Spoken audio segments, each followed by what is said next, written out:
Ladies and gentlemen, please welcome to the stage Representative Brett Guthrie, Chairman of the House Energy and Commerce Committee. Thank you all. Thank you all for being here. I appreciate it. Thanks. Thank you. Can y'all hear? It's not on. All right, I don't know how to turn it on. Energy and Commerce Committee can't turn it on.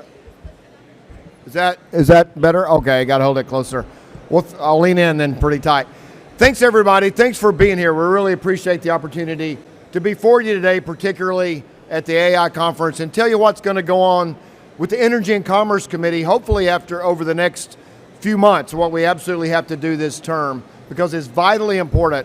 I know Eric Schmidt's a big part of the Google Eric Schmidt, not the Senator Eric Schmidt, although he's a good one too, but I know he's a big part of this. And when I was running for Chairman of Energy and Commerce, I read his book, Genesis, the one that he wrote with Henry Kissinger's last book, and how important he really kind of lays out the global scale for how important the battle for winning AI, for the global kind of control of the platform for AI. And there's only really two places that are going to do it, either us or China.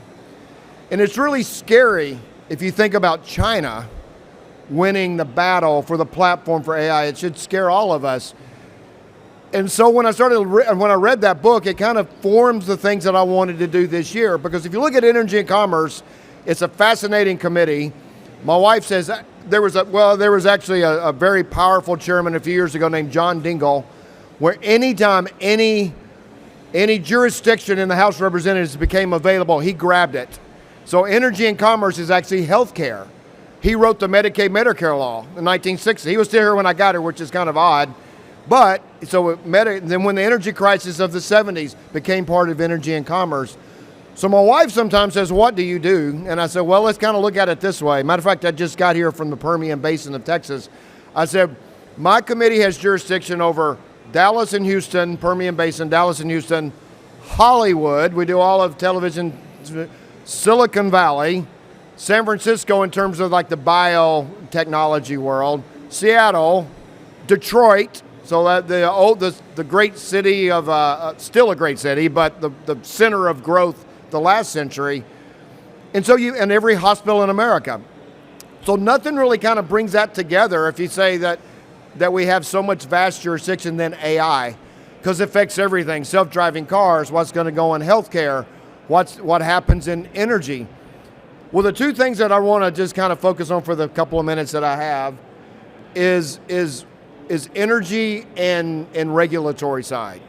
So when I laid out before you that the control of AI is either going to be by China or the United States, there's another area of the world that could have done it and could do it and could have done it, and it's Europe. But Europe has chosen not to compete, and Eric Schmidt would say that if he was here. That's what I heard him say that. Europe has chosen not to compete by their decisions in energy and by their heavy-handed regulatory side, what they do in technology. And so as we look back and see how do we compete, you'll talk to people in it, and in AI, and they'll say, we have the brain power and we have the capital. What we have to have is the energy and the regulatory structure that we can thrive. And so that's really right in the jurisdiction of Energy and Commerce Committee. How do we have both? How do we have that? So one is the energy. And so what we have to have, I strongly believe, is a bipartisan energy program, because the problem is to get people to invest in energy when it takes 20 or 30 years for their investments to pay off a lot of times in energy. A lot of people say, why would I go build this natural gas plant or build this other kind of energy if I think in 2 to 4 years a new political group is going to change the rules in which I'm in? So one of the things to deal with that in the bill we just passed, the reconciliation bill, the one big beautiful bill, whatever you want to call it, it actually has insurance. Essentially insurance, the way to say it is not insurance, but essentially the best way to say it, that if you invest in an energy asset and for some reason the regulatory structure changes and you don't lose your investment, you can recoup your investment, you pay into a fund. That was a big part of it. How do we get people to invest in energy when we have so much uncertainty in the regulatory structure of it? So we're focused on that. I was talking to Bill Gates and some other people. A Microsoft data center, or any data center, but a Microsoft data center, because it's Bill Gates, can use as much power as the city of Seattle. So if you think about that, And so you're an electric producer, and somebody comes to you and says, hey, I want you to build capacity. I'm going to buy energy from you that uses as much power as the city of Seattle, and you got to invest your money to build that infrastructure for one customer.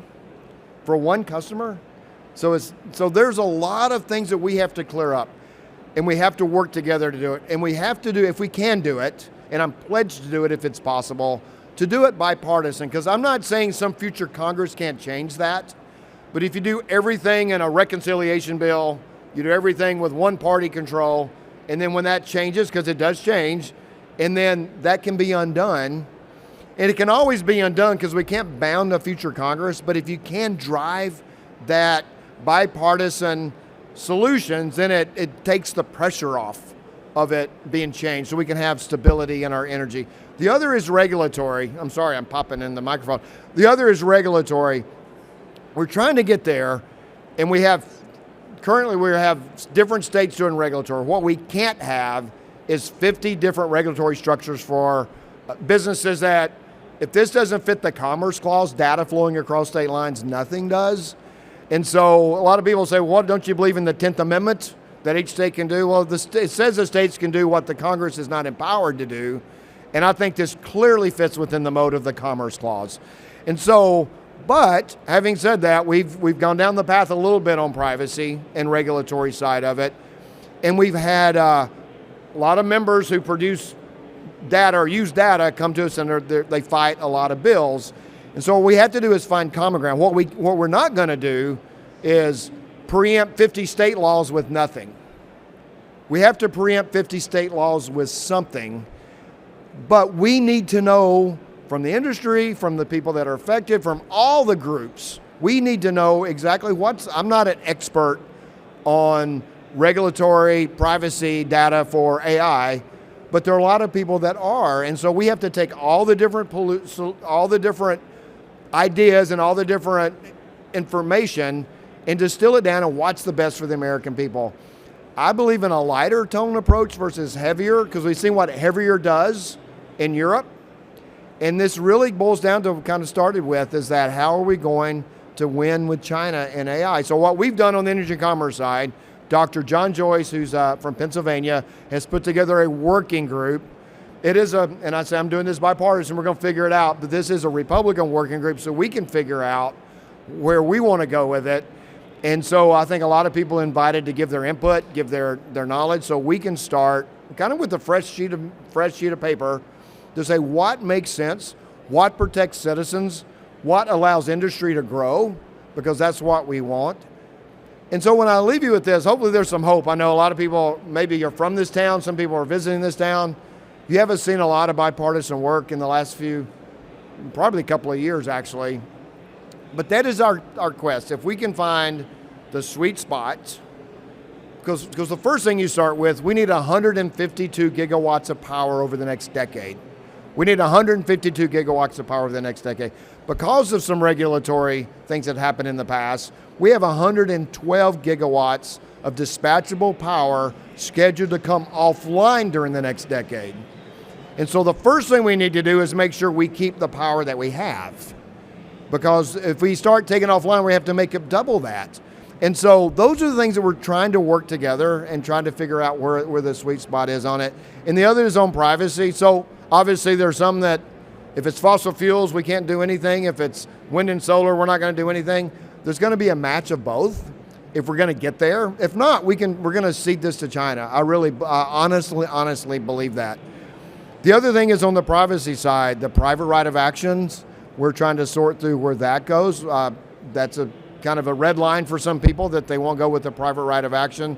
So what I'm telling you is this, we're going down all of our hearings in energy and commerce, other than just the reconciliation bill, have been, and the one big hearing that we had that was the entire committee that Eric Schmidt was a witness, was setting the stage that we have to win the battle that you are in, your industry is in, to make sure that America is the country that everybody looks to for their AI and their AI platforms, their AI data.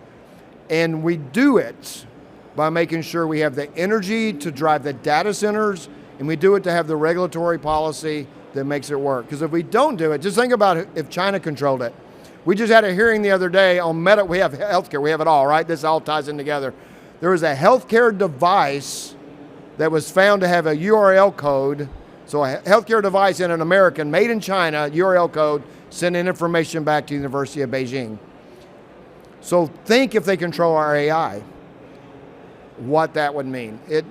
You can't, I went to West Point in the 1980s, and I went there because of the Cold War and the Soviet Union. And I don't want to equate it yet, but I think digitally it may be the case. What if we had lost the Cold War to the Soviet Union and Western Europe in the 1980s and 90s? What if we lose the AI battle to China in our time? And when I'll tell you this, understand this is the battle of our time. I've had the privilege by my colleagues to be chairman of the committee that matters in this area. And I will pledge to each and every one of you, I'm going to work with anybody, no matter what party they are. It's too important. But you can't compromise away something that's going to put us at a disadvantage. But you also have to compromise away to see if we can find the actual sweet spot that gives us the energy we need, the regulatory structure we need, so all of us in this room can focus on the main thing is not just beating China, that America is the platform of the world for artificial intelligence. And that's our mission and that's our task, and hold me accountable for it because I'm pledging to do it. Thank you very much, appreciate it.